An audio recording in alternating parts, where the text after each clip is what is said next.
ഒരു കുത്തിൻ്റെ വില 1 കോടി രൂപ. ഏത് വിദേശ രാജ്യങ്ങളും എന്ത് നികുതി ഏർപ്പെടുത്തിയാലും ഇന്ത്യ അതിനെ അതിജീവിക്കുന്നുള്ള ഒരു മുന്നറിയിപ്പായിട്ട് വേണമെങ്കിൽ നമുക്കിനെ വ്യാഖ്യാനിക്കാം. GST രജിസ്ട്രേഷൻ കിട്ടാൻ ഭയങ്കര ബുദ്ധിമുട്ടായിരുന്നു നേരത്തെ. ഈ റെയ്ഡ് പോലെയുള്ള കാര്യങ്ങൾ ഒഴിവാക്കി ഒരു അന്തരീക്ഷം ഉണ്ടാക്കണം. 2017 GST വന്നതിന് ശേഷം വന്ന വലിയൊരു മാറ്റമായിരുന്നു ഈ കഴിഞ്ഞ സെപ്റ്റംബർ 22 ഉണ്ടായത്.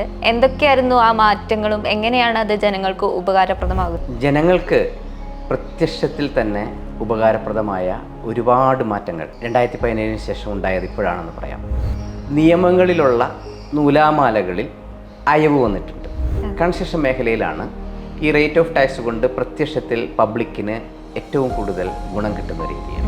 ഇപ്പോഴത്തെ വന്ന GST മാറ്റത്തിൽ സംരംഭകർക്ക്, പ്രത്യേകിച്ച് സ്റ്റാർട്ടപ്പുകളൊക്കെ തുടങ്ങുന്നവർക്ക് എങ്ങനെയായിരിക്കും ഇത് ബാധിക്കുക? യൂത്തിനൊക്കെ ഒരുപാട് വെയിറ്റ് ചെയ്യാനൊന്നും താല്പര്യമില്ല, വേണ്ടെന്ന് വെക്കും. അപ്പം അത് മാറി. കേരളത്തിലുള്ള ഒരാൾക്ക് കേരളത്തിൽ ഉള്ള രജിസ്ട്രേഷൻ വെച്ച് മറ്റുള്ള സംസ്ഥാനങ്ങളിലേക്കും ഈ കൊമേഴ്സ് ട്രാൻസാക്ഷൻ നടത്താം. നമ്മൾ പ്രതീക്ഷിക്കുന്നേക്കാളും ഒക്കെ വലിയ ടേൺ ഓവർ ഉണ്ടാക്കും. അത് നാടിന് ഗുണം ചെയ്യും. ഈ ചെറുകിട മേഖലകളിൽ ഇപ്പോൾ വന്ന GST മാറ്റം എങ്ങനെയൊക്കെയാണ് പ്രതിഫലിപ്പിക്കുക? MSME സെക്ടർ ഉൾപ്പെടെയുള്ള പല മേഖലകളിലും വളരെ നിർണായകമായ മാറ്റങ്ങളുണ്ടാകും. 5% നിരക്ക് ഏതൊക്കെ തരത്തിലായിരിക്കാം ഗുണപ്രദമാകുന്നത്? ഇന്ത്യ സ്വയം പര്യാപ്തതയിലേക്ക് പോകുകയാണ്. വ്യാപാരികൾക്ക് മെച്ചമുണ്ട്, ഉപഭോക്താക്കൾക്ക് മെച്ചമുണ്ട്, ഗവൺമെന്റിന് മെച്ചമുണ്ട്. GSTയിൽ വന്ന പുതിയ മാറ്റങ്ങളും ഈ മാറ്റങ്ങൾ എങ്ങനെ ജനങ്ങൾക്ക് ഉപകാരപ്രദമാകുമെന്നുമാണ് ഇന്നത്തെ നമ്മുടെ വിഷയം. ഈ വിഷയത്തെ പറ്റി സംസാരിക്കാൻ ഇന്ന് നമ്മളോടൊപ്പം ഉള്ളത് അഡ്വക്കേറ്റ് KS ഹരിഹരനാണ്. നമസ്കാരം. നമസ്കാരം. 2017 GST വന്നതിന് ശേഷം വന്ന വലിയൊരു മാറ്റമായിരുന്നു ഈ കഴിഞ്ഞ സെപ്റ്റംബർ 22 ഉണ്ടായത്. എന്തൊക്കെയായിരുന്നു ആ മാറ്റങ്ങളും എങ്ങനെയാണ് അത് ജനങ്ങൾക്ക് ഉപകാരപ്രദമാകുന്നത്? ജനങ്ങൾക്ക് പ്രത്യക്ഷത്തിൽ തന്നെ ഉപകാരപ്രദമായ ഒരുപാട് മാറ്റങ്ങൾ 2017 ശേഷം ഉണ്ടായത് ഇപ്പോഴാണെന്ന് പറയാം. അതിലേറ്റവും പ്രധാനപ്പെട്ട കാര്യങ്ങളെ രണ്ടായി തിരിക്കാം. ഒന്ന്, നിയമങ്ങളിലുള്ള നൂലാമാലകളിൽ അയവ് വന്നിട്ടുണ്ട്.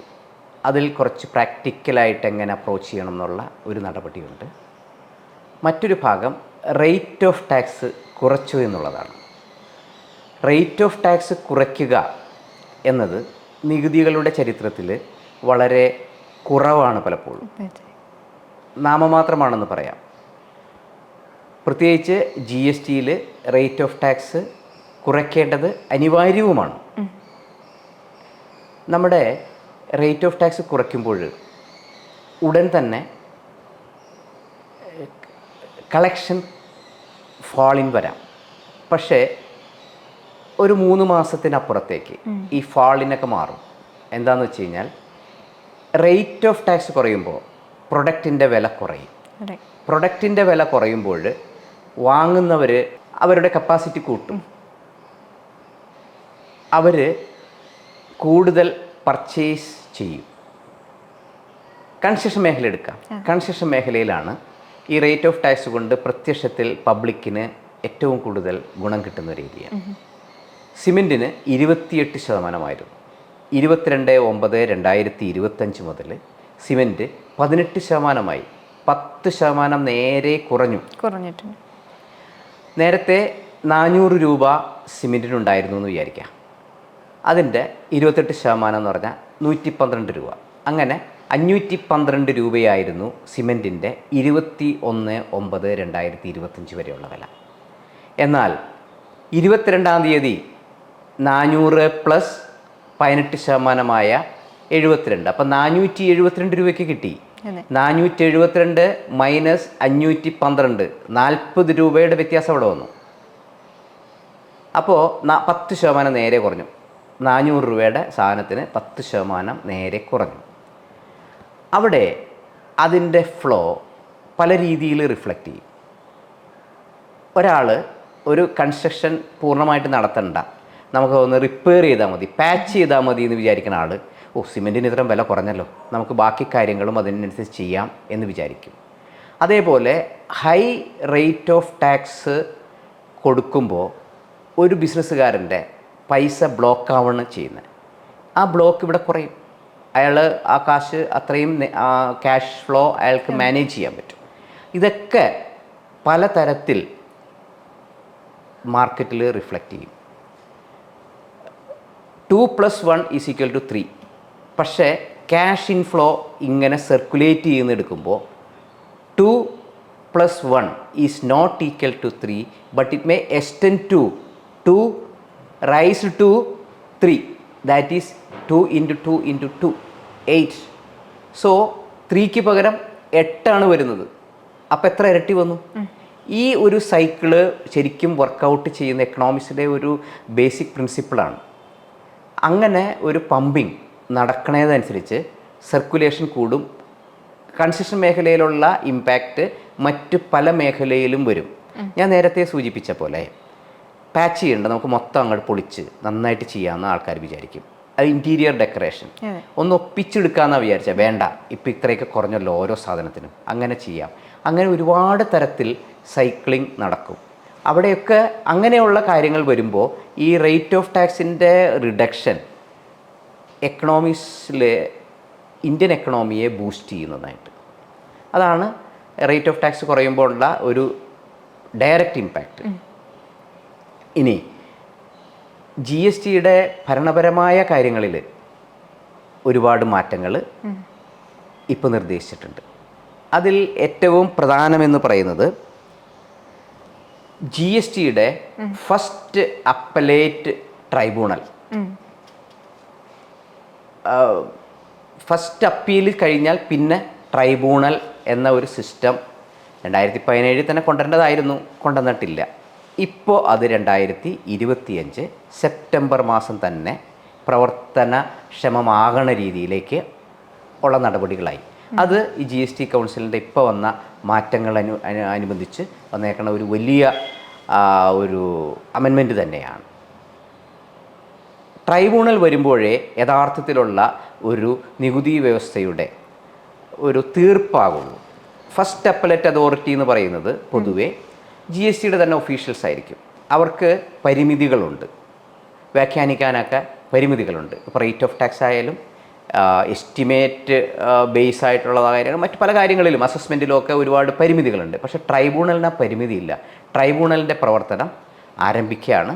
2026 ജൂൺ മാസം മുതൽ ആക്റ്റീവായിട്ട് ട്രൈബ്യൂണലിൽ ഹിയറിംഗ് നടക്കും എന്ന് പ്രതീക്ഷിക്കുന്നു. അപ്പോൾ ആളുകളുടെ ലിറ്റിഗേഷൻ, അസസ്സികളുടെ ലിറ്റിഗേഷൻ ഇഷ്യൂസ് അവിടെ ഒരു പരിധിവരെ സോൾവ് ആകും. പിന്നീട് വന്ന ഒരു നല്ല മാറ്റം എന്ന് പറയുന്നത് GST രജിസ്ട്രേഷൻ എടുക്കാനും ആപ്ലിക്കേഷൻ കൊടുത്താൽ ഒരുപാട് ക്ലാരിഫിക്കേഷനൊക്കെ ആയിട്ട് സമയം പോകും. അത് മാറിയിട്ടുണ്ട്. ആപ്ലിക്കേഷൻ കൊടുത്താൽ 2.5 ലക്ഷം രൂപ വരെ ഔട്ട്പുട്ട് ടാക്സ് ലേബിലിറ്റി മന്ത്ലി ഉള്ളവർക്ക് പോലും 3 വർക്കിംഗ് ഡേ കൊണ്ട് രജിസ്ട്രേഷൻ കിട്ടാവുന്ന ഒരു ഫെസിലിറ്റി മാൻഡേറ്ററി ആക്കി. അപ്പോൾ രജിസ്ട്രേഷൻ എടുക്കാനും ബിസിനസ് ചെയ്യാനും ആൾക്കാർക്കുള്ള തടസ്സം മാറി. പ്രത്യേകിച്ച് യൂത്തിനൊക്കെ ഒരുപാട് വെയിറ്റ് ചെയ്യാനൊന്നും താല്പര്യമില്ല, വേണ്ടെന്ന് വയ്ക്കും. അപ്പോൾ അത് മാറി. അതേപോലെ ഈ കൊമേഴ്സ് മേഖലയിൽ ഒരുപാട് സാധ്യതയുള്ളതാണ് ഈ കൊമേഴ്സ് മേഖല, പ്രത്യേകിച്ച് സോഫ്റ്റ്വെയർ. അതേപോലെ തന്നെ വീട്ടമ്മമാർ ഒരുപാട് പ്രൊഡക്റ്റ് ഉണ്ടാക്കുന്നുണ്ട്. ഇതൊക്കെ ഈ കൊമേഴ്സ് പ്ലാറ്റ്ഫോമിലൂടെയാണ് വിൽക്കുന്നത്.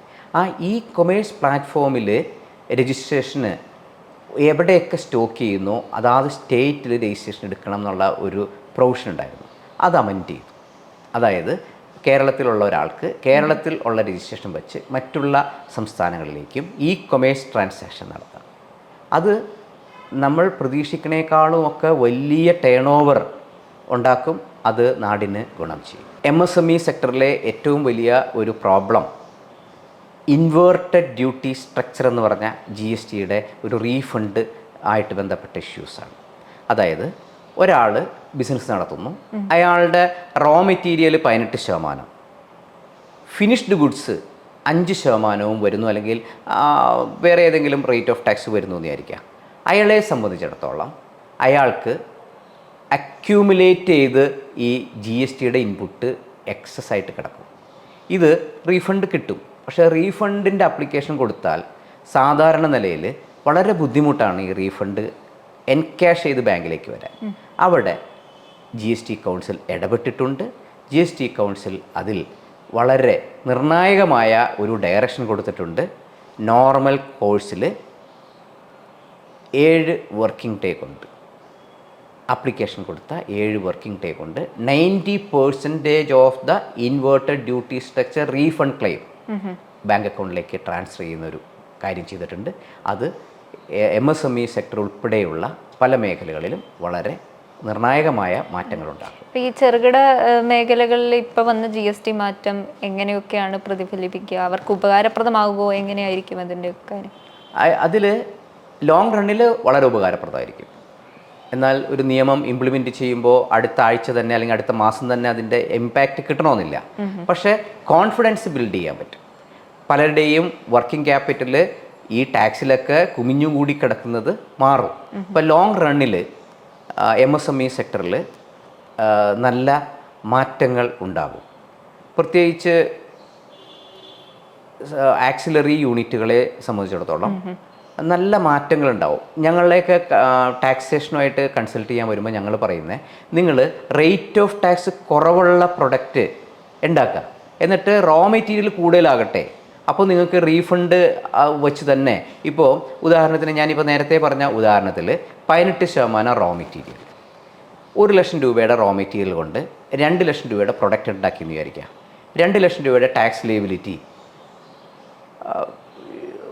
10%, 5 എടുത്തു കഴിഞ്ഞാൽ 5% റേറ്റുള്ള 2 ലക്ഷം രൂപ വരുമ്പോൾ 10,000 രൂപ വരും. അയാൾക്ക് 18,000 രൂപ ഇൻപുട്ട് ഉണ്ട്. അപ്പോൾ 8,000 രൂപ അയാൾക്ക് റീഫണ്ട് കിട്ടും. 8% അയാളുടെ ടേൺ ഓവറിൻ്റെ ഏതാണ്ട് പർച്ചേസ് വാല്യൂവിൽ എടുക്കുമ്പോൾ 8,000 രൂപ അയാൾക്ക് റീഫണ്ട് കിട്ടി. 8% കിട്ടി. ഒരു പ്രൊഡക്റ്റിന് 8% അഡ്വാൻസ് ആയിട്ട് കിട്ടുകയാണ്. അത് ആപ്ലിക്കേഷൻ കൊടുത്ത് ഏതാണ്ട് 7 ദിവസത്തിനുള്ളിൽ അതിൻ്റെ 90% ക്രെഡിറ്റ് വരുന്നു. അപ്പോൾ അതൊരു കോൺഫിഡൻസ് ഉണ്ടാക്കുന്ന കാര്യമാണ്. അപ്പോൾ MSME സെക്ടറിൽ അങ്ങനെ ഗുണമുണ്ട്. പിന്നെ റോ മെറ്റീരിയൽസിൻ്റെ റേറ്റ് പലതിലും കുറച്ചിട്ടുണ്ട്. ജോബ് വർക്കിന് റേറ്റ് ഓഫ് ടാക്സ് കുറച്ചത് ലോങ് റണ്ണിൽ നല്ലതാണ്. 5% ആക്കിയിട്ടുണ്ട്. അതെ, ഈ 5% നിരക്ക് ഏതൊക്കെ തരത്തിലായിരിക്കാം ഗുണപ്രദമാകുന്നത്? ഏതൊക്കെ തരത്തിലുള്ള ആൾക്കാർക്കായിരിക്കും ഈ 5% നിരക്ക് വരുന്നത്? 5% റേറ്റ് ഓഫ് ടാക്സ് കുറയ്ക്കുന്നതുമായി ബന്ധപ്പെട്ടിട്ട് ഒരുപാട് കാര്യങ്ങൾ അവിടെ അന്തർലീനമായിട്ടുണ്ട്. അതായത് ഒരു നാട്ടിൽ GSTയുടെ റേറ്റ് എത്ര കുറയ്ക്കുന്നോ അത്രയും സപ്രഷനുള്ള, അതായത് ഒളിച്ചു വയ്ക്കാനുള്ള താല്പര്യം കുറയും. അപ്പോൾ 5% ആക്കുന്നതോടുകൂടി നല്ലൊരു വിഭാഗം ആളുകളും ടേൺ ഓവർ കാണിക്കാൻ തുടങ്ങും. ഒരു എക്കണോമി തന്നെ ട്രാൻസ്പെറൻ്റ് ആവും. റേറ്റ് ഓഫ് ടാക്സ് കുറയ്ക്കുമ്പോൾ വരുന്ന ഏറ്റവും വലിയ മെച്ചം അതാണ്. അപ്പോൾ കോൺഫിഡൻസ് കൂടും, ആരെയും പേടിക്കേണ്ട കാര്യമില്ല എന്നുള്ള ഒരു നില വരും. ഏതായാലും റേറ്റ് ഓഫ് ടാക്സ് 5%, 18% എന്ന 2 റേറ്റിലേക്ക് ഒരു 5 വർഷത്തിനപ്പുറത്തേക്ക് പോകാനുള്ള തയ്യാറെടുപ്പാണ് ഇപ്പോൾ നടക്കുന്നത്. ഇപ്പോൾ റേറ്റ് ഓഫ് ടാക്സ് 2 എണ്ണമാണെന്ന് പോപ്പുലറൈസ് ചെയ്ത 2 എണ്ണമാണ്. പക്ഷേ ഇപ്പോൾ നിലവിൽ 15 റേറ്റ് ഓഫ് ടാക്സ് ഇന്ത്യയിലുണ്ട്. അതായത് 0.25% മുതൽ 40% വരെ, അങ്ങനെ 15 തരത്തിൽ. 40%-ൻ്റേത് പറയുമ്പോൾ ഏതൊക്കെ ഉൽപ്പന്നങ്ങൾക്കും സേവനങ്ങൾക്കുമാണ് ഈ 40% GST വരുന്നത്? ഇപ്പോൾ sin goods, luxury cars, sin goods ആയിട്ടുള്ള കുറേ പുകയില ഉൽപ്പന്നങ്ങളുമായിട്ട് ബന്ധപ്പെട്ട സാധനങ്ങൾ, അങ്ങനെ ഉള്ളതിനാണ് വളരെ കുറച്ച് ഐറ്റംസിന് മാത്രമേ 40% ഉള്ളൂ. ബാക്കിയെല്ലാം വരുന്ന 28 ആണ്. ഇപ്പോഴും 28% പ്ലസ് സെസ് പുകയിലയുടെ ചില ഉൽപ്പന്നങ്ങൾക്ക് നിലനിൽക്കുന്നുണ്ട്. അതേപോലെ ആവറേജ് ഇപ്പോൾ 18%-ലാണ് കൂടുതലാണ് സാധനങ്ങൾ നമുക്ക് വേണമെങ്കിൽ പറയാം. അതേപോലെ ഈ IGSTയുടെ റീഫണ്ട്, അതും കുറേയേറെ പ്രശ്നങ്ങൾ ബിസിനസ്സുകാർ നേരിടുന്നുണ്ട്, എക്സ്പോർട്ടേഴ്സ് നേരിടുന്നുണ്ട്. അത് പരിഹാരമായിട്ടുണ്ട് ഈ GST കൗൺസിലിൻ്റെ അതിൻ്റെ നോട്ടിഫിക്കേഷനൊക്കെ നമ്മൾ എക്സ്പെക്റ്റ് ചെയ്യുന്നു. ഒരുപാട് സാധ്യതയുള്ള ഏരിയയാണ് എക്സ്പോർട്ട് സർവീസ്. എക്സ്പോർട്ട് സർവീസിൽ ഇപ്പോഴത്തെ ഏറ്റവും വലിയ ഒരു പ്രശ്നം 22-ാം തീയതി വരെയുള്ള, അതൊരു പക്ഷേ ഒക്ടോബർ 1-ാം തീയതി വരെ എന്ന് പറയാം, ഒരു വലിയ പ്രശ്നമാണ് ഇൻ്റർമീഡിയറി സർവീസ് എൻ്റെ പേരിൽ IGST അടയ്ക്കേണ്ടി വരുന്ന സാഹചര്യമുണ്ട്. അതായത് ഒരാൾ എക്സ്പോർട്ട് സർവീസ് നടത്തുന്നു, ആ സമയത്ത് സർവീസിന് സഹായിക്കുന്ന ആളുകൾ ഇന്ത്യയിലുള്ളവരാണെങ്കിൽ അവർ IGST കൂടി അടയ്ക്കേണ്ട ബാധ്യത വരുന്നു. അതാണ് ഇൻ്റർമീഡിയറി സർവീസിൽ വരുന്നത്. ആ ഇൻ്റർമീഡിയറി സർവീസിൻ്റെ ടാക്സ് ലയബിലിറ്റി എടുത്ത് കളഞ്ഞു എന്ന് തന്നെ പറയാം. അങ്ങനെ വരുമ്പോൾ നേരെ എക്സ്പോർട്ടായി. അപ്പോൾ എക്സ്പോർട്ടിന് ഉണ്ടായിരുന്ന ഒരു തടസ്സം എന്ന് പറയാം, അതെടുത്ത് കളഞ്ഞു. അപ്പോൾ എക്സ്പോർട്ടിൽ ഒരുപാട് ബൂസ്റ്റിംഗ് വരും. 2017 ജൂലൈ 1 മുതൽ ഈ ബിസിനസ് മേഖലയിലെ ബാധിച്ചൊരു വലിയ കാര്യമാണ് പോസ്റ്റ് സെയിൽ ഡിസ്കൗണ്ടിൻ്റെ ഇഷ്യൂ. പോസ്റ്റ് സെയിൽ ഡിസ്കൗണ്ടിന് ഒരു പരിഹാരമായിരിക്കുന്നു. അതിൽ 2 പേരും തമ്മിൽ സമ്മതിച്ച്, അതായത് സപ്ലയറും ഇവിടുത്തെ ഡീലറും തമ്മിൽ സമ്മതിച്ചാൽ മാത്രമേ 90% കേസിലും ടാക്സ് ലയബിലിറ്റി വരുന്നുള്ളൂ. അത് വലിയ പരിഹാരമാണ്. അത് പോസ്റ്റ് ഡിസ്കൗണ്ടിൽ സിമെൻറ്റ് ഡിസ്ട്രിബ്യൂട്ടേഴ്സ്, അതേപോലെ സാധാരണ ഐറ്റംസ് ഡീൽ ചെയ്യുന്ന ഡിസ്ട്രിബ്യൂട്ടേഴ്സ്, ഹിന്ദുസ്ഥാൻ ലിവറിൻ്റെയൊക്കെ പ്രൊഡക്റ്റ് ഡീൽ ചെയ്യുന്നവർക്കൊക്കെ തന്നെ ഒരുപാട് തലവേദനകളുണ്ടായിരുന്നു. ആ തലവേദനയ്ക്ക് ഒരു ഒക്ടോബർ 1 മുതൽ അന്ത്യമായി. ഇപ്പോൾ അതുപോലെ തന്നെ നമ്മൾ പറയേണ്ട കുറച്ച് മേഖലകളാണ് റിയൽ എസ്റ്റേറ്റ്, ഹോസ്പിറ്റാലിറ്റി, അതുപോലെ തന്നെ ഓൺലൈൻ സർവീസുകൾ. ഈ മേഖലകളിലൊക്കെ GSTയിൽ വന്ന മാറ്റങ്ങൾ എന്തൊക്കെ? ഓൺലൈൻ പ്ലാറ്റ്ഫോമിലൂടെയുള്ള സെയിൽസ് നമുക്ക് കൊമേഴ്സ് എന്ന് പറയാം. കൊമേഴ്സ് മേഖലയിൽ ഒരു തുറന്ന സമീപനം തന്നെ സർക്കാർ GST കൗൺസിലിലൂടെ എടുത്തിട്ടുണ്ട്. അപ്പോൾ ഓൺലൈൻ ടേൺ ഓവർ കൂടും. എൻ്റെ ഒരു കാൽക്കുലേഷനിൽ 2025-26 സാമ്പത്തിക വർഷം തന്നെ മുൻ കൊല്ലത്തേക്കാളും 30% ഓൺലൈൻ കൊമേഴ്ഷ്യൽ ആക്ടിവിറ്റീസ് കൂടും. ഓൺലൈൻ ട്രേഡിംഗ്, ഷെയർ മാർക്കറ്റ് അല്ല ഞാൻ പറഞ്ഞത്, ഓൺലൈൻ പ്ലാറ്റ്ഫോമിലൂടെയുള്ള കൊമേഴ്സ് ട്രാൻസാക്ഷൻ മുൻ വർഷത്തേക്കാളും 30% കൂടും. നെക്സ്റ്റ് ഇയറിൽ അത് 50% വരെയും കൂടും. അവിടെ കൂടുമ്പോൾ ഈ സാധാരണ ട്രേഡേഴ്സിനെ ബാധിക്കുമോ എന്നുള്ളൊരു ക്വസ്റ്റ്യൻ ഉണ്ട്. അത് ബാധിക്കാതിരിക്കാനുള്ള നടപടികൾ ട്രേഡേഴ്സ് അസോസിയേഷൻസ് ഒക്കെയാണ് എടുക്കേണ്ടത്. അപ്പോൾ ഓൺലൈൻ ട്രേഡിങ്ങിന് ഒരു ബൂസ്റ്റ്, പ്രത്യേകിച്ച് യങ്സ്റ്റേഴ്സ്, വീട്ടമ്മമാർ, അവരുടെ സ്പെയർ ടൈമിൽ അവർ ഓൺലൈൻ ട്രേഡിങ്ങിലേക്ക്, കൊമേഴ്ഷ്യൽ ആക്ടിവിറ്റീസിലേക്ക്, കൊമേഴ്സ് പ്ലാറ്റ്ഫോമിലേക്ക് കൂടുതൽ കയറും. അത് ആ തരത്തിലുള്ള ഒരുപാട് വ്യാപാരങ്ങളെ സൃഷ്ടിക്കും. ട്രേഡിംഗ് കൂടും, ഇൻകം കൂടും, പെർ ക്യാപിറ്റ ഇൻകം കൂടും, GDPയിലും വ്യത്യാസമുണ്ടാകും പോസിറ്റീവായിട്ട്. ഇപ്പോൾ പഴയ GST വ്യവസ്ഥയും ഇപ്പോഴത്തെ പുതിയത് വന്നതുമായിട്ട് എങ്ങനെയാണ് വ്യത്യാസപ്പെടുന്നത്? എന്തൊക്കെ തരത്തിലുള്ള മാറ്റങ്ങളാണ് സംഭവിച്ചിരിക്കുന്നത്? 22/9/2025 വരെ നിലനിന്നിരുന്ന GST ഇപ്പോഴത്തെ GSTയുമായിട്ട് പ്രകടമായിട്ടുള്ളൊരു വ്യത്യാസം റേറ്റ് ഓഫ് ടാക്സിലും ആണ്. പിന്നെ ഫോർമാലിറ്റീസ് ഒന്നും കൂടി കുറഞ്ഞിട്ടുണ്ട്. ഇതൊരു സ്റ്റേജാണ്. ഈ സ്റ്റേജ് അനിവാര്യമായ സ്റ്റേജാണ്. അതായത് ഒരു ട്രാൻസ്ഫോർമേഷൻ, GSTയുടെ ആദ്യത്തെ റിജിഡ് പ്ലാറ്റ്ഫോമിൽ നിന്നും കുറച്ചും കൂടി റിജിഡ് അല്ലാത്ത പ്ലാറ്റ്ഫോമിലേക്ക്, ഒരു ഫ്ലെക്സിബിൾ പ്ലാറ്റ്ഫോമിലേക്ക് പോകുന്നു എന്ന് പറയാം. ഇനിയും ഒരുപാട് മാറ്റങ്ങളുണ്ടാവും. അതായത് ഒരു 5 yearsൻ്റെ അപ്പുറത്തേക്ക് പോണതിന് മുമ്പ് തന്നെ ഒരു പക്ഷേ 2 റേറ്റ് ഓഫ് ടാക്സ്, എക്സംപ്റ്റഡ്, അങ്ങനെ 3 റേറ്റ് ഓഫ് ടാക്സിലേക്ക് GST പോകാൻ സാധ്യതയുണ്ട്. അതിനുള്ള തയ്യാറെടുപ്പാണ് ഇപ്പോൾ നടന്നുകൊണ്ടിരിക്കുന്നത്. ഇനി 3ാമത്തെ സ്റ്റേജിലേക്ക് പോകുമ്പോഴുള്ള കാര്യങ്ങൾ, ഇന്നും GSTയിൽ വാറ്റിൻ്റെയും പഴയ സെയിൽസ് ടാക്സിൻ്റെയും പ്രേതബാധകൾ കൂടിയിട്ടുണ്ടെന്ന് പറയാം. ഇൻസ്പെക്ഷനൊക്കെ നടത്തുമ്പോൾ വളരെ നിസ്സാരമായി എടുക്കേണ്ട പല കാര്യങ്ങളും, കാരണം ഡാറ്റകളെല്ലാം ബാങ്കിലുണ്ട്. ഇപ്പോൾ GP, ഗൂഗിൾ പേ മെത്തേഡിൽ കൂടിയാണ് കൂടുതൽ സെയിൽ നടക്കുന്നത്. സപ്രഷന് ഒരുപാട് പരിമിതികളുണ്ട്. മാത്രവുമല്ല, ഒരു ഇൻസ്പെക്ഷന് നടത്തുമ്പോൾ ഒരു വല്ലാത്ത ഭീകരത സൃഷ്ടിക്കുന്നുണ്ട്. അത് സെൻട്രൽ GST ആയാലും സ്റ്റേറ്റ് GST ആയാലും. സെൻട്രൽ GSTയുടെ ഒരു പ്രത്യേകത, അവർ ഇൻസ്പെക്ഷൻ നടത്തി അപ്പോൾ തന്നെ അതിൻ്റെ സ്റ്റേറ്റ്മെൻറ്റിൻ്റെ കോപ്പിയൊക്കെ ആ നടന്ന സ്ഥലത്തേക്ക് കൊടുക്കും, അസസിക്ക് കൊടുക്കും. സ്റ്റേറ്റ് ആണെങ്കിലോ ഒരു മഹസർ ഒഴിച്ച് ബാക്കി ഒന്നും കൊടുക്കില്ല. അവരെടുത്ത സ്റ്റേറ്റ്മെൻറ്റിൻ്റെ കോപ്പി ഷോക്കോസ് നോട്ടീസ് വരുന്ന സമയത്താണ് കിട്ടുന്നത്. അപ്പോൾ ഇതൊന്നും അല്ല ശരിയായ ഒരു സുതാര്യമായ GST വ്യവസ്ഥ.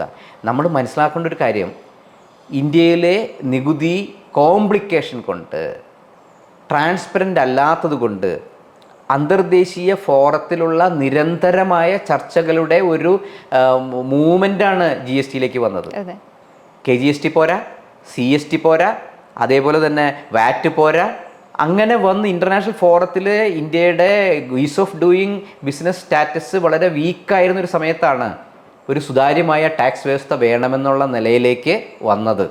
അപ്പോൾ അവിടെയും ഈ പഴയ ബ്രിട്ടീഷ് രാജിൻ്റെയോ അല്ലെങ്കിൽ പെനാൽറ്റി രാജിൻ്റെയോ ഇൻസ്പെക്ഷൻ രാജിൻ്റെയോ ഒരു ഭീഷണി വരുമ്പോൾ യൂത്തായിട്ടുള്ള ആൾക്കാർ അല്ലെങ്കിൽ ശരിയായ നല്ല ഓണ്ടർപ്രനറായി നാളെ വരേണ്ടവർ ഈ ഭീഷണിയിൽ, ഈ ഭീകര അന്തരീക്ഷത്തിൽ കുറച്ച് പേടിച്ച് മാറി നിൽക്കുന്നുണ്ട്. അവർ ജോലിയിലേക്ക് പോകുന്നുണ്ട്, അല്ലെങ്കിൽ വിദേശത്തേക്ക് പോകുന്ന ഒഴുക്കുണ്ട്. അതെ, തീർച്ചയായും അതുകൂടി മാറണം. അത് അടുത്ത സ്റ്റേജിൽ. ഇപ്പോഴത്തെ വന്ന GST മാറ്റത്തിൽ സംരംഭകർക്ക്, പ്രത്യേകിച്ച് സ്റ്റാർട്ടപ്പുകളൊക്കെ തുടങ്ങുന്നവർക്ക് എങ്ങനെയായിരിക്കും ഇത് ബാധിക്കുക? അവർക്ക് എങ്ങനെയായിരിക്കും? അവർക്ക് നല്ലതാണ്. GST രജിസ്ട്രേഷൻ കിട്ടാൻ ഭയങ്കര ബുദ്ധിമുട്ടായിരുന്നു നേരത്തെ. അവരുടെ റെന്റ് അഗ്രിമെന്റിന്റെ കോപ്പി ഇല്ല, അല്ലെങ്കിൽ അതിൽ എന്തെങ്കിലും ഒരു കാര്യമില്ല എന്ന ഒരു ബുദ്ധിമുട്ട് നേരത്തെ ഉണ്ടായിരുന്നു. ഇപ്പോൾ അത് മാറി. ഇപ്പോൾ ഒരുപാട് റിലാക്സേഷൻ ഉണ്ട്. അവർക്ക് രജിസ്ട്രേഷൻ കിട്ടാൻ ബുദ്ധിമുട്ടില്ല. പിന്നെ അവർക്ക് e-commerce ചെയ്യാൻ നേരത്ത് ഓരോ സ്റ്റേറ്റിലും ഓഫീസ്, അതേപോലെ തന്നെ സ്റ്റോക്ക് ചെയ്യാനുള്ള എഗ്രിമെൻറ്റ്, ഇതൊക്കെ ഇപ്പോൾ വേണ്ട. അപ്പോൾ അത് ഒരു വലിയ നേട്ടം തന്നെയാണ്. അതുകൂടാതെ കുറച്ചുകൂടി ഫോംസിൽ റിട്ടേൺസിലൊക്കെ കുറേ മാറ്റങ്ങൾ കൂടി നമ്മൾ പ്രതീക്ഷിക്കുന്നുണ്ട് അതിവിദൂരല്ല. അതും കൂടി വന്നാൽ യങ്സ്റ്റേഴ്സിന്, സ്റ്റാർട്ടപ്പിനൊക്കെ വളരെയേറെ ഗുണകരമായിരിക്കും എന്നാണ് ഞാൻ ഏറ്റവും കൂടുതൽ ഈസിയായി പോയത് യുവാക്കൾക്കായിരിക്കും ഈ GST മാറ്റം അല്ലേ? അതിൻ്റെ ബോധവൽക്കരണം ആവശ്യമുണ്ടെന്നാണ് എനിക്ക് തോന്നുന്നത്. കാരണം ഇപ്പോഴും കോളേജിൽ നിന്ന് നേരെ എങ്ങനെയെങ്കിലും വിദേശത്തൊരു ജോലി സംഘടിപ്പിക്കുക എന്നുള്ള വിദേശ പഠനം, അതോടുകൂടി ജോലി, അവിടെ കുടുംബം എന്ന ഒരവസ്ഥ യൂത്തിനുണ്ട്. അത് മാറ്റാൻ കാര്യമായിട്ട് ഓണ്ടർപ്രൈനർഷിപ്പ് ഡെവലപ്മെൻറ്റ് പ്രോഗ്രാം വേണം. ഇവിടെ ഒരു തടസ്സമാണ് എല്ലാത്തിനും. GST ആണെങ്കിലും ചെല്ലാൻ നേരത്ത് ഒരുപാട് പ്രശ്നങ്ങൾ, അത് മാറ്റിയെടുക്കണം. ഇപ്പം നമ്മൾ ഒരു ക്ലബിലേക്ക് പോകുന്ന അതേ ലാഘവത്തോടെ, അല്ലെങ്കിൽ നമ്മളൊരു റെസ്റ്റോറൻറ്റിൽ പോകുന്ന അതേ ലാഘവത്തോടെ GST ഓഫീസിലേക്ക് പോകാൻ പറ്റുന്ന അന്തരീക്ഷം യുവാക്കളുടെ ഇടയിലേക്ക് വേണം, സംരംഭകർക്ക് വേണം. അതില്ല. ഇപ്പോൾ നമ്മളൊരു മീഡിയയുടെ ഓഫീസിലേക്ക് പോകുന്നു, നമുക്ക് സിമ്പിളായിട്ട് പോകാം. അല്ലെങ്കിൽ ഒരു സ്കൂളിലേക്ക് പോകുന്നു, നമുക്ക് സിമ്പിളായിട്ട് പോകാം. അതേ ലാഘവത്തോടെ ഒരു റവന്യൂ ഓഫീസുകളിലേക്ക് പോകാൻ പറ്റുന്നില്ല. അത് മാറണം. യൂത്ത് അങ്ങനെയുള്ള കാര്യത്തിലൊക്കെ അവർ റെഡിയല്ല, ബെൻഡ് ചെയ്യാൻ റെഡിയല്ല.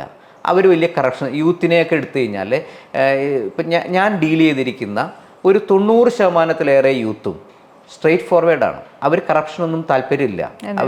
അപ്പോൾ ആ ഒരു ബോധവൽക്കരണം ഉദ്യോഗസ്ഥരുടെ ഇടയിൽ വേണമെന്നാണ് എൻ്റെ പക്ഷം. അവിടെയും ഒരു പ്രശ്നമുണ്ട്. ഈ ഉദ്യോഗസ്ഥർ എന്തെങ്കിലും ലിബറലായി കഴിഞ്ഞ് കഴിഞ്ഞാൽ ഉദ്യോഗസ്ഥരെ സപ്പോർട്ട് ചെയ്യുന്ന അതിൻ്റെ ഹയർ ഓഫീഷ്യൽസ്, വലിയ ഉദ്യോഗസ്ഥർ അവരെ സപ്പോർട്ട് ചെയ്യുന്നില്ല. താഴേക്കിടയിലുള്ള അസസിങ് അതോറിറ്റിയെ സപ്പോർട്ട് ചെയ്യുന്നില്ല. അത് മാറണം. അതിന് ജെന്യുവിനായിട്ട് ചെയ്യുന്ന കാര്യങ്ങൾക്ക് അവർക്ക് സപ്പോർട്ട് കൊടുക്കണം. യൂത്തിന് ഇപ്പോൾ ഒരാൾക്ക് രജിസ്ട്രേഷൻ കൊടുത്തു, നാളെ അതിൽ എന്തെങ്കിലും ഒരു പ്രശ്നം ഉണ്ടാക്കി, ആ പ്രശ്നം ഉണ്ടായി കഴിയുമ്പോൾ രജിസ്ട്രേഷൻ കൊടുത്ത ഉദ്യോഗസ്ഥന് ലേബിലിറ്റി വരരുത്.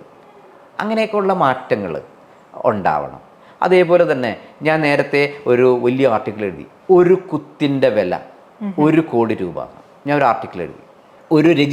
ഒരു റിട്ടേൺ അപ്ലോഡ് ചെയ്തപ്പോൾ കുത്ത് അതിലേക്ക് അപ്ലോഡായില്ല.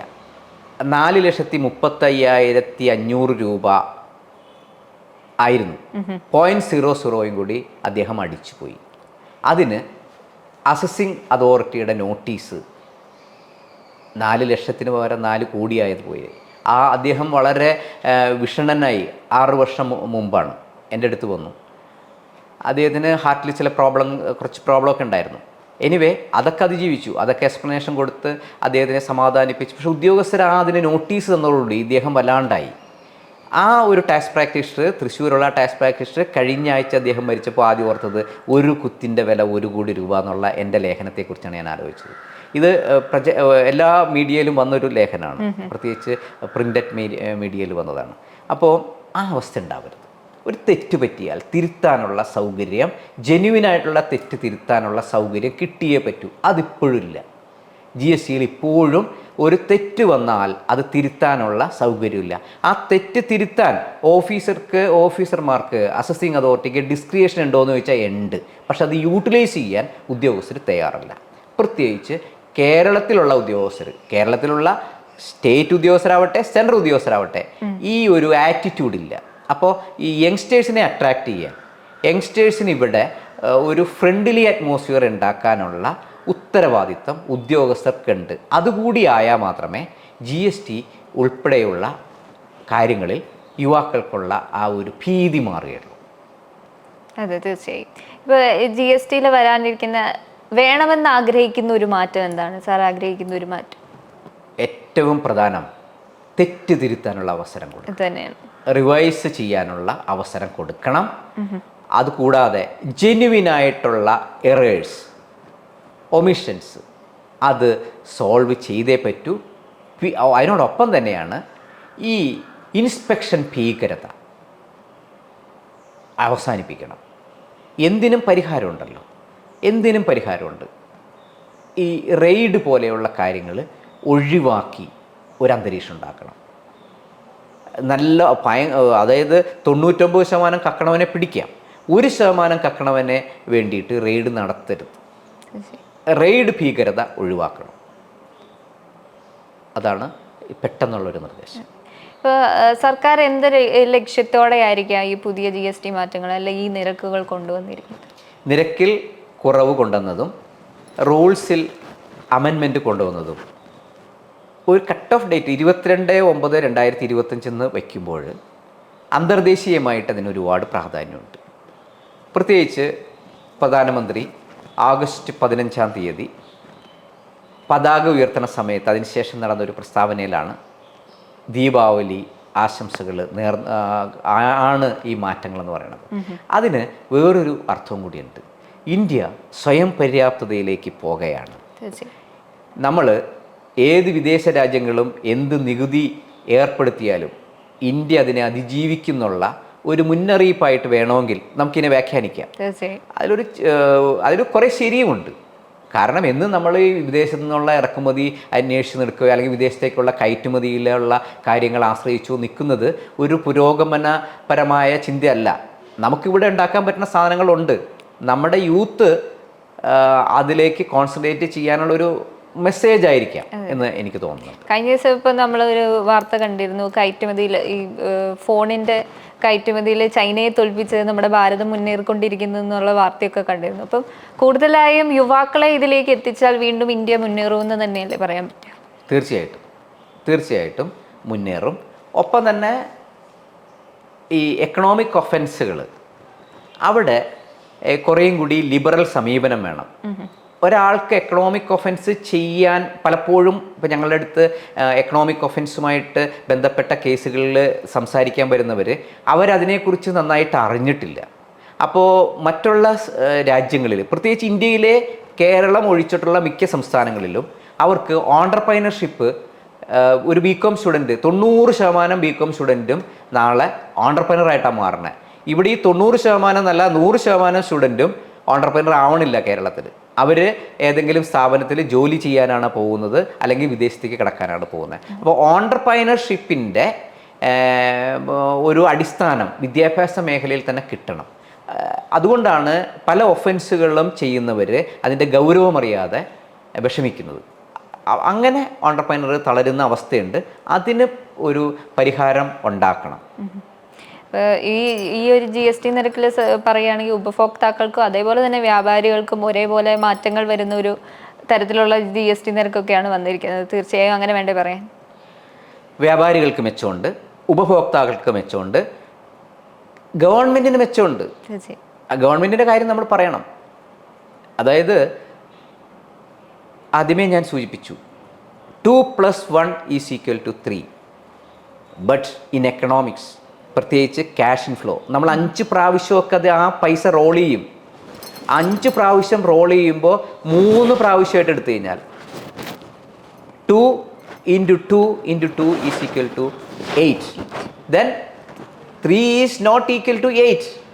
അപ്പോൾ ഈ സൈക്കിള് ചെയ്യുമ്പോൾ സർക്കുലർ ആയിട്ട് കാര്യങ്ങൾ കണക്ക് കൂട്ടുമ്പോൾ ക്യാഷ് ഔട്ട്ഫ്ലോയും ഇൻഫ്ലോയും കൂടി കണക്ക് കൂട്ടുമ്പോൾ നമ്മൾ ശ്രദ്ധിക്കേണ്ട ഒരു കാര്യം, അവിടെ ഗ്രോത്ത് ഉണ്ട്. അത് ഗവൺമെൻറ്റിൽ ഇപ്പോൾ നേരത്തെ 3 രൂപ കിട്ടിയെന്നിടത്ത് ഇന്ന് 8 രൂപ കിട്ടുകയാണെങ്കിൽ അതിൻ്റെ ഗ്രോത്ത് എത്ര പെർസെൻറ്റേജാണ്? 3ൻ്റെ എത്ര ഇരട്ടിയാ വരുന്നത്? 8. ആ രീതിയിൽ ഗ്രോത്ത് ഉണ്ടാവും. പക്ഷേ ആദ്യത്തെ മാസം ഉണ്ടാവണമെന്നില്ല, രണ്ടാമത്തെ മാസം ഉണ്ടാവണമെന്നില്ല, മൂന്നാമത്തെ മാസം മുതൽ ഇതിൻ്റെ റിഫ്ലക്ഷൻ വരാൻ സാധ്യതയുണ്ട് കേരളത്തിൽ. അപ്പോൾ കേരളത്തിൽ നികുതി റേറ്റ് കുറച്ചപ്പോൾ ഇപ്പോൾ ഗവൺമെൻറ്റൊക്കെ പറയുന്നത് 8,000 കോടി രൂപയുടെ നഷ്ടം വരും, അങ്ങനെയൊക്കെ ഒരു കണക്ക് പറയുന്നുണ്ട്. ആ കണക്ക് ഈ പ്രോഗ്രസീവായിട്ടുള്ള പ്രൊജക്റ്റഡ് ടേൺ ഓവർ അത് സൈക്കിൾ ബേസിൽ എടുക്കാനായിട്ടാണ്. അങ്ങനെ എടുത്തു കഴിഞ്ഞ് കഴിഞ്ഞാൽ തീർച്ചയായിട്ടും ഈ പറഞ്ഞ ഒരു ഫോളിൻ ഉണ്ടാകില്ല. കുറച്ചുണ്ടാകാം ആദ്യത്തെ മാസങ്ങളിൽ. മാത്രമല്ല ഈ GST കൗൺസിലിൻ്റെ ഈ തീരുമാനങ്ങൾ എടുക്കുന്നത് ഒരു നിർമ്മലാ സീതാരാമൻ എന്ന് പറയുന്ന കേന്ദ്ര ധനകാര്യമന്ത്രി മാത്രമല്ല, ഗ്രൂപ്പ് ഓഫ് മിനിസ്റ്റേഴ്സിൻ്റെ അടുത്തേക്ക് ഇത് സർക്കുലേറ്റ് ചെയ്തിട്ട് അവരുടെയൊക്കെ ചർച്ചയുടെ ഫലമായിട്ട്, ഉദ്യോഗസ്ഥ തലത്തിലുള്ള ചർച്ചയുടെയൊക്കെ ഫലമായിട്ടാണ്. ആ ചർച്ചയിൽ നമ്മുടെ സംസ്ഥാന ധനകാര്യമന്ത്രിയൊക്കെ ഗ്രൂപ്പ് ഓഫ് മിനിസ്റ്റേഴ്സിലുണ്ട്. അപ്പോൾ തീർച്ചയായിട്ടും ഗവൺമെൻറ്റിന് അത് ഒരു ലോങ് റണ്ണിൽ ഗുണകരമായിരിക്കും. മാത്രമല്ല നമ്മുടെ നാട്ടിൽ കേരളത്തിൻ്റെ എടുത്തോളൂ, കേരളത്തിൽ ഓണ്ടർപ്രൈനർ സംസ്കാരം കുറവാണ്, ഓണ്ടർപ്രൈനർഷിപ്പ് കുറവാണ്. കേരളത്തിലെ 70% താഴെ ആളുകൾ ബാങ്കിൽ പൈസ സേവ് ചെയ്യുകയോ പെൻഷനെ ഡിപ്പെൻഡ് ചെയ്യുകയോ ചെയ്യുന്നവരാണ്. സംരംഭക ഫീൽഡിലേക്ക് വരുന്നവർ കുറവാണ്. അപ്പോൾ അവരെ സംബന്ധിച്ചുള്ള അവരുടെ പെൻഷൻ, അവരുടെ ഫണ്ട് ബാങ്കിൽ FD ആയിട്ട് കിടക്കുകയാണ്. ആ പൈസ തിരിച്ച് മാർക്കറ്റിലേക്ക് ഇറക്കണമെന്നുണ്ടെങ്കിൽ അല്ലെങ്കിൽ ഒരു കൺസെഷൻ വേണ്ട, മെയിൻ്റനൻസ് മതി. റേറ്റ് ഓഫ് ടാക്സ് കുറയുമ്പോൾ ആ പൈസയൊക്കെ ഇറങ്ങും, സർക്കുലേഷൻ നടക്കും, ക്യാഷ് ഇൻഫ്ലോ ഉണ്ടാകും. പിന്നെ കൺസ്യൂമറെ സംബന്ധിച്ചിടത്തോളം നേരത്തെ ഉണ്ടായതിനേക്കാളും, ഞാൻ സിമെൻറ്റിൻ്റെ എക്സാമ്പിൾ പറഞ്ഞല്ലോ, 40 രൂപ സിമെൻറ്റിന് കുറഞ്ഞു. അപ്പോൾ 400 രൂപയ്ക്ക് 10% അവിടെ കുറഞ്ഞു. അവൻ കൺസംഷൻ കൂട്ടും. മറ്റതൊന്ന് ചെറുതായിട്ട് ചെയ്യണതിന് പകരം വലുതായിട്ട് തന്നെ ചെയ്യാൻ നോക്കും. അപ്പോൾ ആ പൈസ മാർക്കറ്റിലേക്ക് ഇറങ്ങുമ്പോൾ അത് എംപ്ലോയ്മെൻറ്റ് ജനറേറ്റ് ചെയ്യും. എംപ്ലോയ്മെൻറ്റ് ജനറേറ്റ് ചെയ്യുമ്പോൾ എംപ്ലോയീസ് അത് മാർക്കറ്റിൽ കടകളിൽ കൊണ്ടുപോയിട്ട് സാധനങ്ങൾ വാങ്ങൽ കൂട്ടും. അങ്ങനെ അതിൻ്റെ ഒരു ടേൺ ഓവർ ഉണ്ട്. അതൊക്കെ നമ്മൾ ഇതിൽ സാമ്പത്തിക ശാസ്ത്രത്തിൻ്റെ അടിസ്ഥാനമായ ചില കാര്യങ്ങളാണത്. അങ്ങനെ നോക്കുമ്പോൾ അവിടെയും പ്രോബ്ലം ഇല്ല. ഇനി കൺസ്യൂമർക്കൊരു വലിയ നേട്ടമുണ്ട്. ഇപ്പോൾ GST തുടങ്ങിയിട്ട് 8 ദിവസമായിട്ടുള്ളൂ, ഈ ചേഞ്ച് തുടങ്ങിയിട്ട് 8 ദിവസത്തിനുള്ളിൽ 3000 കംപ്ലൈൻ്റാണ് ഈ GSTയുടെ പ്രൈസ് കുറച്ച് കൊടുക്കുന്നില്ല എന്ന് പറഞ്ഞു വന്നേക്കണം. 3000. ഇത് മിനിങ്ങാനത്തെ കണക്കാണ്. അപ്പോൾ ഇപ്പോൾ ഒരു 4000 ആയിട്ടുണ്ടാവും. 4000-ഓളം കംപ്ലൈൻറ്റ്സ് ചെയ്യാൻ ആൻറ്റി പ്രോഫിറ്ററിങ് ക്ലോസ് വെച്ചിട്ട് GSTയിലെ സെൻട്രൽ GST ആക്ടിൽ സെക്ഷൻ 171 ആൻറ്റി പ്രോഫിറ്ററിങ് എന്ന് പറഞ്ഞൊരു ക്ലോസ് ഉണ്ട്. നികുതി നിരക്ക് കുറയ്ക്കുകയും ആ കുറവ് കൺസ്യൂമറിലേക്ക് പാസ് ഓൺ ചെയ്യാതിരിക്കുകയും ചെയ്യുമ്പോൾ ആ കസ്റ്റമർക്കൊരു റൈറ്റ് ഉണ്ട്. ആ റൈറ്റ് എന്നെയാണ് ആൻറ്റി പ്രോഫിറ്ററിങ് റൈറ്റ് എന്ന് പറയുന്നത്. ആ റൈറ്റ് അയാൾക്ക് എൻഫോഴ്സ് ചെയ്യാൻ സിമ്പിളാണ്. ഒരു കംപ്ലൈൻറ്റ് നേരെ അതാത് GST ഓഫീസിലേക്കോ ലീഗൽ മെട്രോളജി വകുപ്പിലേക്കോ സെൻറ്റർ കൺസ്യൂമർ സെല്ലിലേക്കോ മെയിൽ ചെയ്താൽ മതി. 17 ലാംഗ്വേജിലേക്ക് മെയിൽ ചെയ്യാം, മലയാളത്തിൽ അയച്ചാൽ മതി. അതിന് ആക്ഷൻ ഉണ്ടാവും. ആക്ഷൻ വരുമ്പോൾ എന്താ, ഇതിന് മറുപടി കൊടുക്കാൻ നേരത്തെ സിമെൻറ്റിൻ്റെ കാര്യം ഞാൻ പറഞ്ഞു. ആ 40 രൂപ കുറച്ച് കൊടുത്താൽ മതി ഒരു ചാക്കിന്. അയാൾക്ക് നോട്ടീസ് വന്നാൽ അയാൾ ഡിഫെൻഡ് ചെയ്യണമെന്നുണ്ടെങ്കിൽ 40,000 രൂപ കൊടുത്താലും ഡിഫെൻഡ് ചെയ്യാൻ പറ്റില്ല. അയാളുടെ ബുക്സ് ഓഫ് അക്കൗണ്ട്സ് പ്രൊഡ്യൂസ് ചെയ്യേണ്ടി വരും, അയാളുടെ ഡാറ്റ പ്രൊഡ്യൂസ് ചെയ്യേണ്ടി വരും, ഒരു എഡ്യൂക്കേറ്റ് ഹാജരാവേണ്ടി വരും, അല്ലെങ്കിൽ ഒരു പ്രൊഫഷണൽ ഹാജരാവേണ്ടി വരും. അപ്പോൾ ഈ പറഞ്ഞ നൂലാമാലകൾ ഒഴിവാക്കാൻ ആൻറ്റി പ്രോഫിറ്ററിങ് ബെനഫിറ്റ്, അതായത് ആ ഉണ്ടാക്കിയ പ്രോഫിറ്റ്, റേറ്റ് ഓഫ് ടാക്സ് കുറഞ്ഞ പ്രോഫിറ്റ് കൺസ്യൂമർക്ക് പാസ് ഓൺ ചെയ്യാൻ എല്ലാവരും തയ്യാറാവും. അതിൻ്റെ എക്സാമ്പിളാണ് വണ്ടിക്ക് വില കുറയ്ക്കുന്നു, ഞങ്ങൾ ഇന്ന പ്രൊഡക്റ്റിന് വില കുറയ്ക്കുന്നു എന്നുള്ള പ്രപ്പ വരുന്നത്. അപ്പോൾ ജനങ്ങൾക്കും ഗുണമുണ്ട്. അപ്പോൾ പിന്നെ യങ്സ്റ്റേഴ്സ് കുറച്ചും കൂടി ലിബറലായി റേറ്റ് ഓഫ് ടാക്സ് കുറഞ്ഞിട്ടുണ്ട്, ഇവിടുത്തെ 5 ഉള്ളൂ, മറ്റ് രാജ്യങ്ങളിലും 5 ഉള്ളൂ, നമുക്കങ്ങ് സ്റ്റാർട്ട് ചെയ്യാം എന്ന ഒരു ട്രെൻഡും കൂടിയുണ്ട്. ഇത് റേറ്റ് ഓഫ് ടാക്സ് കൂടി നിൽക്കുമ്പോൾ ആൾക്കാർക്ക് ലേബിലിറ്റി പേടിച്ച് പലരും ജോലിക്കാരായി മാറുന്നു. അത് മാറും. ഓണ്ടർപ്രൈനേഴ്സിന് ഒരു വെൽക്കം. ഒപ്പം തന്നെ മറ്റ് പശ്ചാത്തല സൗകര്യങ്ങൾ ഒരുക്കിയിട്ടുണ്ട്. ലോൺ കിട്ടാൻ ഇപ്പോൾ കുറച്ചും കൂടി ലിബറൽ ആയിട്ടുണ്ട്. ഒരു നല്ല ഓണ്ടർപ്രൈനർ നല്ലൊരു പ്രൊജക്റ്റ് ഉണ്ടെങ്കിൽ ഡിസ്ട്രിക്ട് ഇൻഡസ്ട്രി സെൻറ്റർ ഉൾപ്പെടെയുള്ള ഫോറങ്ങൾ വളരെ കോഡിയലായിട്ടാണ് അപ്രോച്ച് ചെയ്യുന്നത്. അപ്പം ഞാൻ നേരത്തെ പറഞ്ഞൊരു ആഡും കൂടി നടത്താണ്. ജില്ലാ വ്യവസായ കേന്ദ്രത്തിലോ ഒരു താലൂക്ക് വ്യവസായ കേന്ദ്രത്തിലോ ഒരാൾക്ക് ചെന്ന് അപ്രോച്ച് ചെയ്യാവുന്ന ആ ഒരു ലൈറ്റ്നെസ് GST ഉൾപ്പെടെയുള്ള നിയമങ്ങളുടെ കൈകാര്യം ചെയ്യുന്ന ഓഫീസുകളിലും ഉണ്ടാകാനുള്ള ഒരു തയ്യാറെടുപ്പായിരിക്കും മിക്കവാറും 3ാം ഘട്ടത്തിലെ GSTയുടെ വികസനമായിട്ട് വരാൻ പോകുന്നത്. തീർച്ചയായും. എന്താണേലും രാജ്യത്തിനും അതുപോലെ തന്നെ യുവാക്കൾക്കും പുതിയ സ്റ്റാർട്ടപ്പുകൾ തുടങ്ങുന്നവർക്കൊക്കെ ഒരു വലിയ വാതിൽ തന്നെയാണ് ഈ GST നിരക്ക് തുറന്നു കൊടുത്തിരിക്കുന്നതെന്ന് വേണമെങ്കിൽ പറയാം അല്ലേ? GST നിരക്ക് മാത്രമല്ല, ആ മാറ്റങ്ങൾ, സിംപ്ലിഫിക്കേഷൻ. സിംപ്ലിഫൈ ചെയ്യുമ്പോൾ കോംപ്ലിക്കേഷൻ പോയി. അപ്പോൾ സിംപ്ലിസിറ്റി ആയി. കോംപ്ലിക്കേഷൻ്റെ ഓപ്പോസിറ്റാണ് സിംപ്ലിസിറ്റി. അപ്പോൾ സിംപ്ലിസിറ്റി വരുമ്പോൾ ഹാപ്പിയായി, എവരിബഡി ഈസ് ഹാപ്പി. അങ്ങനെ ഒരു നല്ല മാറ്റത്തിൻ്റെ സൂചനകൾ നന്നായിട്ടുണ്ട്. അതെ, എന്താണേലും വലിയ വലിയ മാറ്റങ്ങൾ വരട്ടെ. നന്ദി. Thank you.